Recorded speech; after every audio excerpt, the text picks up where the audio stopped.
Dasar wanita sialan, berani kamu mengancamku? Teriak ibu sangat marah.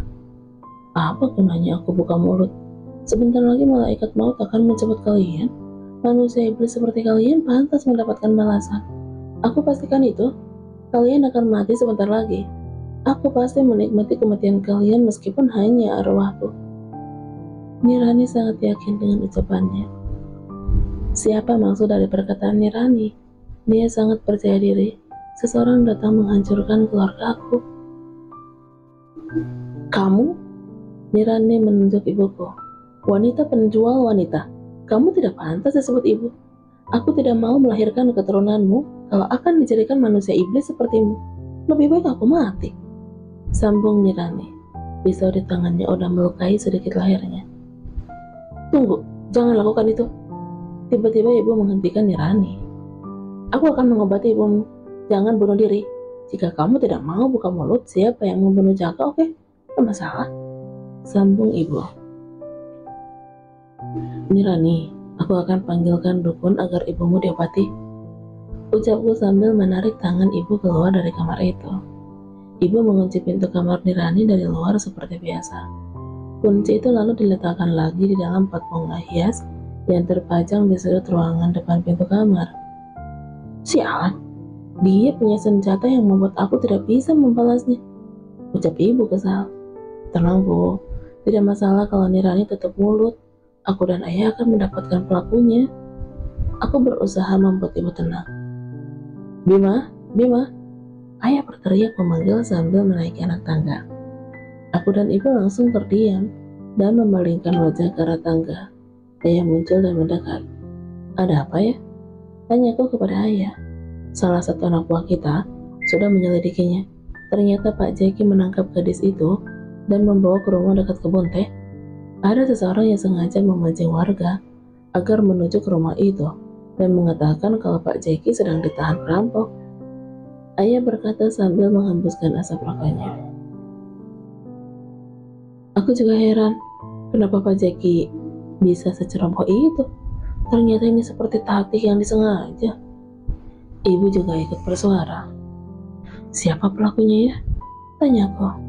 Belum tahu, tapi akan segera tahu. Kita butuh banyak bertanya ke penduduk desa yang ada saat itu. Ini akan memakan waktu lama karena begitu banyaknya warga di sana. Jawab ayah. Ponsel ayah berdering. Ada pesan dan ayah langsung membuka pesan tersebut. Ada apa ya?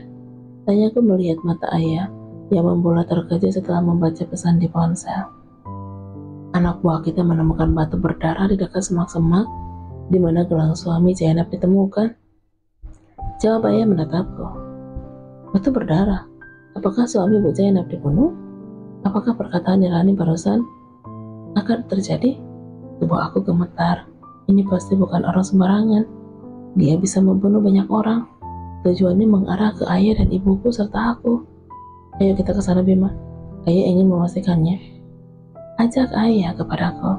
Aku dan ayah langsung melangkah meninggalkan rumah menuju rumah yang dihuni Keke dan Angga. Tidak hanya suara ketokan, aku juga mendengar suara langkah di luar rumah. Dari yang terdengar kemungkinan di luar lebih dari satu orang. Aku harus berpikir lagi. Aku tidak mau Ningrum ketahuan dan membuat masalah. Aku terlanjur menolongnya, meskipun membawaku dalam masalah yang bukan urusanku. Tok tok tok. Di depan pintu, aku mengintip di balik kaca. Ada seorang laki-laki memakai jaket hitam dan topi sambil menyandang tas. Wajahnya tidak jelas karena membelakangi pintu. Dia membalikkan badan untuk mengetuk lagi pintu hingga aku bisa melihat wajahnya. Kak Angga, ucapku sendiri dan bernapas lega. Aku langsung membuka pintu. Kak, panggilku. Ayo, kunci lagi pintunya. Kak Angga masuk dan langsung mengunci pintu. Kenapa banyak anak buah Pak Guntur di luar? Sambung Kak Angga sambil meletakkan tas di meja, lalu membuka jaket dan topinya. Mungkin mencari teman baruku, jawabku. Aku punya teman baru, Kak, sambungku pelan. Apa? Kak Angga menatapku terkejut. Sini. Aku menarik tangan Kak Angga ke kamar. Itu, sambungku menunjuk ke atas lemari. Apaan? Kak Angga mengadahkan kepala melihat ke atas. "Rum, Ningrum," panggilku menahan suara. Tidak lama kemudian Ningrum duduk dan melihat ke arah aku dan Kak Angga. "Iya mbak," jawab Ningrum. Tok tok tok. "Kei, Kei, Kei." Terdengar suara Bima memanggilku sambil mengetuk pintu. "Gawat, Bima datang," ucap Kak Angga. "Sembunyi lagi," cerita aku ke Ningrum. Ningrum langsung berbaring lagi di atas lemari. "Angga, Angga." Kali ini Bima mengetuk pintu sambil memanggil Kak Angga. "Aku belum mengantar mobilku, Jumi," ucap Kak Angga. "Pantesan Bima tahu kakak sudah pulang." "Ayo buka pintu," ajak Kak Angga, lalu kami melangkah menuju pintu. Pintu dibuka Kak Angga. "Bima, Pak Guntur, maaf aku baru datang dan belum sempat mengantarkan mobil," ucap Kak Angga menunjuk ke halaman di mana mobil terparkir. Aku lihat Bima dan Pak Guntur berdiri di depan pintu menatapku dan Kak Angga. Di belakang mereka ada sekitar 3 orang berdiri seperti menunggu. "Tidak apa-apa enggak, Bima udah bilang tadi." "Oh iya, kami mencari seorang gadis kecil sekitar umur 12 tahunan dan seorang laki-laki berbadan tinggi besar yang ada tato di lengannya. Apakah kalian melihatnya?" Tanya Pak Guntur kepada aku dan Kak Angga. "Loh, Kak Bima, bukannya tadi kita udah mencarinya hingga ke kamarku?" ucapku ke Bima. "Iya kayak, tapi ayahku ingin memastikannya. Karena kami menemukan batu berdarah di halaman belakang. Aku takut mereka bersembunyi di dalam rumah ini dan kalian tidak menyadarinya," jawab Bima. "Maaf Pak Guntur, yang dicari siapa ya?" tanya Kak Angga. "Mereka suami dan keponakan Bu Zainab dari desa sebelah," Pak Guntur berkata sambil menghembuskan asap rokok. Aku dan Kak Angga saling bertatapan sesaat. "Kalau mereka masuk ke rumah ini untuk apa, Kak Bima?" tanyaku. "Itulah yang masih kami selidiki. Batu berdarah itu mungkin salah satu dari mereka terluka," Pak Guntur menjawab sebelum Bima menjawab. "Biarkan kami masuk memeriksa ke dalam." Pak Guntur masih gagah ingin masuk ke rumah. Aku dan Kak Angga tidak punya pilihan. Kami membiarkan mereka masuk. 3 orang anak buah Pak Guntur langsung menggeledah dapur dan kamar mandi. Pak Guntur dan Bima berdiri di ruang tamu. Aku dan Kak Angga juga berdiri menunggu hasilnya, dan beberapa mereka secepatnya pergi. "Maaf Kay, aku mengganggu istirahatmu lagi," bisik Bima setelah mendekatiku. Aku membalas dengan senyuman terpaksa. "Tidak ada Tuan Guntur," ucap salah seorang anak buah Pak Guntur setelah memeriksa dapur dan kamar mandi. "Aneh, kenapa batu itu berdarah? Apakah suami Zainab telah melukai keponakannya?" Gumam Pak Guntur berpikir. "Ayah, sebaiknya kita cari lagi di luar. Mana tahu mereka masih sekitar sini," ucap Bima. "Ayo kita keluar," ajak Pak Guntur kepada Bima dan anak buahnya. "Maaf telah mengganggu kalian," kata Bima. "Tidak apa-apa Bima. Oh iya, nanti aku antar mobilmu. Aku baru datang dan butuh istirahat." Kak Angga menanggapi perkataan Bima. "Oke," jawab Bima. Mereka melangkah ingin keluar pintu, namun tiba-tiba Pak Guntur menghentikan langkahnya, lalu membalikkan badan. "Oh ya enggak, boleh aku memeriksa kamar kalian?"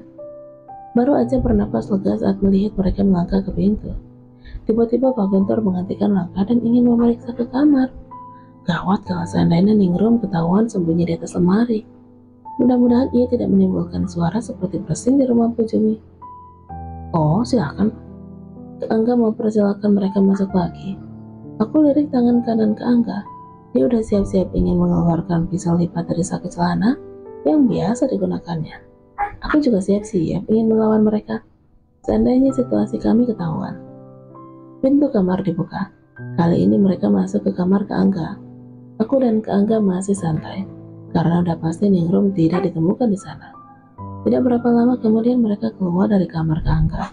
Sekarang giliran kamarku. "Maaf Kay, kami memeriksa kamarmu lagi," ucap Bima padaku meskipun hanya ayahnya dan seorang anak buahnya yang masuk. Lagi-lagi aku membalas dengan senyuman kecil dengan jantung berdebar takut ketahuan. Aku mengikuti Pak Guntur memeriksa ke kamarku. Kak Angga berdiri di ambang pintu kamarku. Pak Guntur dan anak buahnya membungkukkan badan melihat ke kolong tempat tidur. Setelah itu mereka membuka lemariku. "Tidak ada Tuan," ucap anak buah Pak Guntur kepadanya. "Ayo kita cari di luar." Kita Pak Guntur sambil melangkah ke pintu. Namun lagi-lagi Pak Guntur menghentikan langkahnya sebelum melewati pintu. Dia membalikkan badan, lalu mengadakan kepala menatap ke atas lemari. Kawan, apakah dia akan memeriksa ke atas lemari? Aku dan Kak Angga sejenak beradu pandang. Kami siap-siap melawan mereka. Jika memungkinkan, aku akan menusuk Pak Guntur terlebih dahulu. Saat Pak Guntur mencoba mendekati lagi lemari, tiba-tiba Bima mendekat. Ayah, ada panggilan dari ibu. Bima menyodorkan ponselnya ke Pak Guntur. Pak Guntur langsung menerima ponsel itu dan menempelkannya ke daun telinga sambil melangkah keluar kamar. Aku menghela napas lega. Kali ini Pak Guntur betul-betul udah keluar dari rumah diiringi anak buahnya. Maaf ya Kak, kami mengganggu kalian. Ucap Bima sebelum keluar dari rumah. Tidak apa-apa Bima, jawab Kak Angga. Oh ya Bima, emangnya ada masalah apa dengan orang yang kalian cari? Tanya Kak Angga memancing. Itu hanya masalah keluarga, karena keponakan mereka paling besar kawin lari bersama pacarnya. Aku tahu Bima berdusta. Lastri tidak kawin lari, tapi sekarang melarikan diri sebelum dikorbankan. Bima sepertinya juga meneruskan bisnis ayahnya dalam memperdagangkan gadis-gadis muda. Dia tidak bisa dianggap enteng. Aku pulang dulu. Tidurlah, semoga mimpi yang indah ya. Ucap Bima kepadaku sebelum dia keluar dari rumahku. Iya Kak, jawabku terpaksa. Sementara itu Kak Angga pura-pura tidak mendengar sambil mengambil tasnya lalu membawa ke kamar. Aku menutup dan mengunci pintu setelah mereka pergi. Ayo turun, mereka udah pergi. Ucapku ke Ningrum. Ningrum langsung turun dari atas lemari. Mbak, pacarmu ternyata anak tuan jahat itu. Ningrum duduk di sampingku. Anak kecil, jangan banyak ngomong. Aku cuek lalu berbaring. Tadi siapa Mbak? Yang dimaksud Ningrum pasti Kak Angga. Aku. Kak Angga berdiri di ambang pintu kamarku. Hehe. Iya Mas suaminya Mbak ini. Terus anak tuan jahat itu pacar Mbak cantik ini juga. Ini bocah nyerocos aja dari tadi. Masa aku dibilang punya suami dan pacar? Ih, bikin kesel aja. Kak Angga tertawa mendengar ucapan Ningrum. Aku langsung bangkit dan duduk kembali. Percaya nggak kalau bocah ini adiknya Lasri? Tanyaku ke Kak Angga. Jadi kamu adik Lasri? Kak Angga seakan tidak percaya. Kok beda sekali sifat kalian? Sambung Kak Angga. Mas, kenal Mbak Lasri? Kak Angga bercerita kalau dia baru balik mengantarkan Lasri ke kota. Ningrum menangis dan meminta diantar ke tempat kakaknya. Dari raut wajahnya sangat terlihat rindu terhadap Lasri. Jangan nangis, nanti kami cari-cari bisa membawamu keluar di desa ini. Aku menggusuk punggung Ningrum. Benar ya Mbak? Ningrum menyeka air mata. Tapi Mbak beneran punya suami dan pacar sekaligus. Kenapa suami Mbak tidak marah? Sambung Ningrum di sela tangisnya. Waduh, ini bocah ada aja yang dipikirkannya. Aku kira dia masih sedih. Nyatanya sifat ingin tahunya belum hilang. Kak Angga semakin tertawa melihat tingkah Ningrum. Melihat Ningrum sangat penasaran, Kak Angga menjawab apa hubungannya denganku. Pantas tidak mungkin Mbak cantik ini punya pacar dan suami sekaligus. Ucap Ningrum polos. Ya tidaklah, lagian buat apa juga banyak-banyak. Jawabku sewot. Hehe, jangan marah Mbak. Di desa aku punya istri lebih dari satu sudah biasa. Tapi kalau punya suami dan pacar juga banyak. Loh, kok bisa? Kak Angga menanggapi ucapan Ningrum.